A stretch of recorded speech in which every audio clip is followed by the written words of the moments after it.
অনেক প্রবাসী ভাই জানতে চাচ্ছেন যে আপনারা যারা ফ্যামিলি ভিসায় আসছেন, যারা ভিসায় আসছেন, উমরা ভিসায় আসছেন বা ভিজিট ভিসায় আসছেন, আপনাদেরকে যেহেতু সরকারের পক্ষ থেকে 18 এপ্রিলের মধ্যে এই দেশ ত্যাগ করে চলে যাওয়ার জন্য বলা হয়েছে, সেক্ষেত্রে আপনারা কি আবার নতুন ভিসায় আসতে পারবেন কি না, এটা নিয়ে অনেকেই দ্বিধাদ্বন্দ্ব ছিলেন। অনেকেই চিন্তিত যে আপনি যদি চলে যান তাহলে নতুন করে আবার উমরা ভিসায় আসতে পারবেন কিনা, সেটা জানতে চেয়েছেন।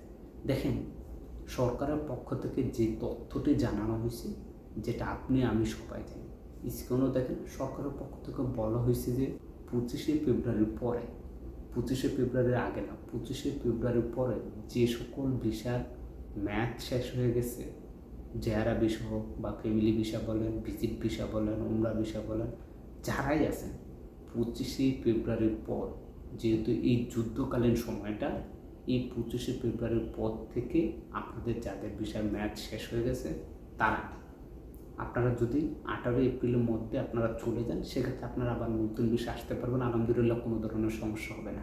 তবে অনেকেরই যেটা হচ্ছে সমস্যা দেখা দিয়েছে যে অনেকের কিন্তু 700 রিয়াল করে একটি গারামা চলে আসতেছে, তাদেরকে এই টাকা পেমেন্ট করতে হবে কিনা না, আপনাদেরকে এই টাকা পেমেন্ট করতে হবে না। আপনারা খুব সহজে সৌদি আরবের যে কোনো বিমানবন্দর ব্যবহার করে আপনারা বাংলাদেশে চলে যেতে পারবেন এবং আপনারা ভবিষ্যতে নতুন ভিসা আবার এই দেশে আসতে পারবেন, কোনো ধরনের সমস্যা নেই। মাথায় রাখবেন, 25শে ফেব্রুয়ারির পরে, 25শে ফেব্রুয়ারির আগে না, তাহলে আপনি আবার আসতে পারবেন। ভিডিওটি শেয়ার করবেন, সবাই ভালো থাকবেন, সুস্থ থাকবেন, আল্লাহ হাফেজ।